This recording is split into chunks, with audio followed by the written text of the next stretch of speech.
So now that you've signed up for Cengage Unlimited, now that you have gained access to the course by following that PDF document I had for you there on how to get access, I just wanted to show you a little bit about what you're going to see when you get here into Cengage Unlimited. And what I'll tell you is this is the landing page that you are going to see, or something very, very similar to it. You won't have this little bar right here, but unfortunately there is no student view like there is if I was to do this in Eagle. So you have to deal with just this little thing being here. But this is what it would look like if you were to come through here for the very first time and see our Cengage Unlimited course. What I'll tell you is absolutely positively go through the Getting Started with MindTap and download the student data files. Number one is you clearly won't be successful in doing some of the work later on down the line unless you have all of the student data files. That I think is important. But this one right here, Getting Started with MindTap, tells you about things like how to open up your gradebook over here, how to use some of the things over here on the right-hand side. There is a really capable screen reader just in case, if for whatever reason one of the videos wasn't working for you or you just wanted it to read that aloud. I actually use this like almost a podcast essentially in here. You can take notes. You can go directly to SAM, which would be some of those activities that we would have in here. And overall, you would see your score up here, which you would find far more interesting than the class average. This is good news because none of y'all can come in here right now, because otherwise that would let you know how everybody's doing. We don't necessarily want that. The course won't unlock until December 12. That kind of makes the start point for everybody exactly the same. The way the course is laid out is in these access modules. So each one of these modules corresponds to a chapter in the access book. So chapter 1 is essentially Getting Started with Access. So like it says here, there are 6 activities in there. This is actually much preferable to the old version, which said 28 activities, which immediately makes every one of you defecate. And nobody wants to clean that up. So if you click on the little down arrow here, you'll actually see the pieces that are involved in that module. These are the 6, 1, 2, 3, 4, 5, and there's another one right down here out of the way. The 6 activities in there. You would start here in the module Getting Started with Access. You can see, oops, let me go back for you here actually. The icons over here on the left hand side let you know that is a textbook icon. So this is the material that is taking place of an actual textbook. And down here, thing to do, thing to do, thing to do, thing to do, thing to do, thing to do. So that's how we would get through here. If I click on this, you're not going to be taken away from this page ever. Up here in the upper right hand corner is always this X. If you want to get back to what you're doing, this is how you would get back there. So you actually don't have to do, like back on your browser window. You can just hit the X and get out of wherever you are. I know we can't see all the way to the bottom here, but there are actually 13 pieces to this workshop. So you would go through. I suggest always starting at the introduction because they'll sneak sneaky things in there for you.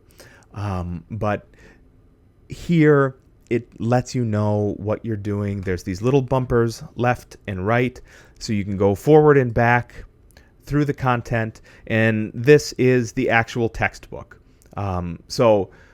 Through this particular outcome in the AC 1-1, so this is Access 1-1, that's what that stands for. This is actually the textbook. If we were to continue on through here, plenty far enough, there are video pieces of content in here as well.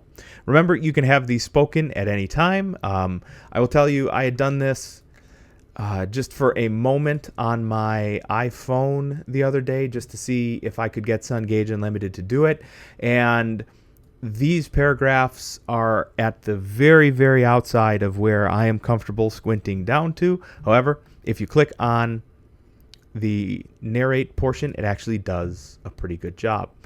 If at any time you close out of it, like I just did, I hit that X right there, I can always go back in through the module, and then you're going to get the last page that you were on. I actually think that this works really well. So this way, you don't have to worry about, oh no, was I on AC1-4 or was I on AC1-5? It's going to bring you back to the last place that you were.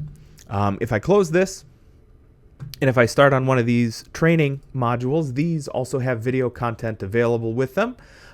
So be able to listen to these things, I think, is a pretty substantial portion. You only have to run this system check one time.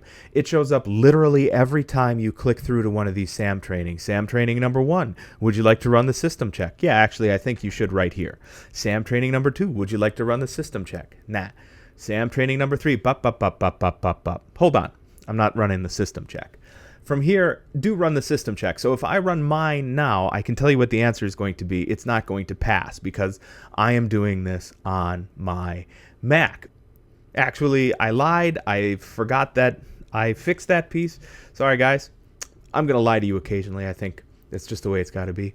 I actually passed the system check. So that means I can actually do this particular module, the training modules. I can do this from anything. Actually, with apologies, you can do this from your iPad. Do not do this from your phone. Technically speaking, you can. I tried it. I am as capable of overlooking the flaws of a system as anybody, but absolutely positively do not do this on a phone. But you can do this on a tablet, on a Mac, on a PC, on a Chromebook. Any one of those is actually okay. The Capstone Project right here. These Capstone projects, on the other hand, these are the ones that you do need access, and I mean that like the program, to be local on a Windows PC. But other than that, most of the rest of all of this you can do from any device: a Windows PC, a Mac, a Chromebook, an iPad, an Android tablet. It doesn't really matter. So start up here with getting started. Remember to download the student files, and I have these all organized from top to bottom. So start at the top and work your way down. The very last thing I forgot to mention is right over here under the name of the activity is its due date. You will notice that there are 4 due dates: the 19th, the 26th, the 2nd, and the 6th. So be aware of those as you're going through. These will be open by the time the course is open. So that is where I'm going to leave you with for this session, guys. There's more than enough here for you to be in trouble with. So stop listening to me and start getting these out of the way. And remember, if you get hitched on anything, if you are stuck anywhere, do not hesitate to reach out and ask. I will get back to you very, very quickly.